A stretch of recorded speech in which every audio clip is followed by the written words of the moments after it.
he's everywhere. And they got to mention where he came from. So not only his hometown, but his college. Tremendous. But we knew he was a dog. We knew what he was capable of. He just needed opportunity. And we have a multitude of kids on this team that just needs the same opportunity. But the commonality that he shares with some of our guys, work ethic. Coach Phillips talked about he never graded under a 3. I think he only got a 3, which means average. Only once last year in practice. Everything else was 4 though. The scale goes to 5. 0 being the lowest. Hey, Coach. How you doing? Hey, you back? Good to see you back. Love you, have. I do too. Love to talk to you about it. So go on. Just curious though, with all talk of running backs, Marshall Falk seems those guys are ready to go. Yeah. The offensive line, all of this points to run. Mm-hmm. However, you're bringing Martin Miller back, Braylon Miller, Yes, it does. Talk a little bit about how that will factor into your day-to-day game plan. We've done a study for our young men, and they figured out that the teams that win the most elevate guys to the NFL the most. The teams that win the less, the guys don't go pro. It's just point fact. They want to win. They're not sitting up here counting the stats. We have no idea who caught the most passes in college football last year or did he even make it to pro. 9 times out of 10, I promise you he probably didn't even go pro. So it's not about how many balls you catch, it's what you do with the balls you catch. And these guys not only are perfecting that, but they're perfecting blocking and understanding the game and learning the game as a pro. They just seen 4 guys that played the receiver position go pro from this institution. So that's their goal. They want to win and they want to be pros. So however the game dictates, if they put 7, 8 in the box, all right, we're going to throw the ball. And we got a guy who can spin it. We got a couple guys that can spin it. And we got a bunch of guys that can catch it. So the game would dictate and predicate what we do scheme-wise. John Tracy. How you doing? Coach, you've had an opportunity the last couple weeks to see where your team is. How do you think they manage well? I think the coaches did a phenomenal job. The staff did a tremendous job. Curtis did a wonderful job, didn't he? I think everybody did a wonderful job. They went over and did a good job, right? Right, they're still here. So, really, it's the staff, man.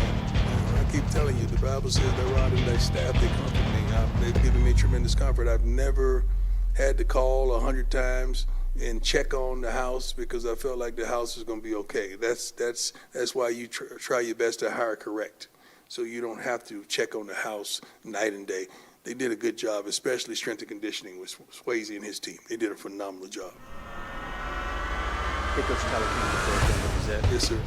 Just wanted to ask about Jordan Seaton. I saw one of the videos the other day. You guys were calling him the franchise. Just it seems like he's really embraced that role as well. Just kind of what about his personality and obviously his play style makes him a candidate to be one of the faces of this program going forward now? Jordan was a dog when we got him out of high school. We just had to perfect him a little bit. Now he has a 3-headed monster coaching him, and he's been groomed. Him being around the guys that we had last year a lot and spending a lot of time with them, it taught him how to be a pro. It taught him how to prepare for a game. It taught him how to understand the expectation of a game and how to understand the ridicule if you don't perform. So he matured his butt off last season, and he dedicated himself to getting his body right. I don't know if you guys have seen it. I mean, he don't even look the same. He's lean. I think he had on a pair of large pants out there today, thinking he's sexy, had his shirt all tied up and pulled up. I'm like, dude, come on, dog. What you think this is? He's going to be stripping in a couple weeks in the direction he's headed. But he's happy with the way he looks, what he's done to keep the weight off, and he's quick and physical as ever. I'm so darn proud of that young man because everything we told him would happen has happened. It's been no false promises because we told him this will happen if you do A, B, and C. And he's done A, B, C, and D. So I'm truly proud of Jordan. Love him like a son.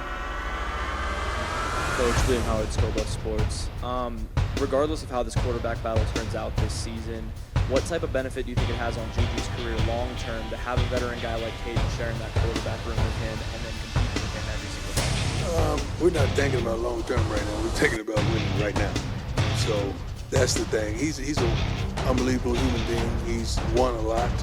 I don't know if he's competed a lot for a position, but he's not scared of the competition. He loves it. He embraces it. It's not like they're enemies. They're dear friends, and they're trying to make each other better, and they are.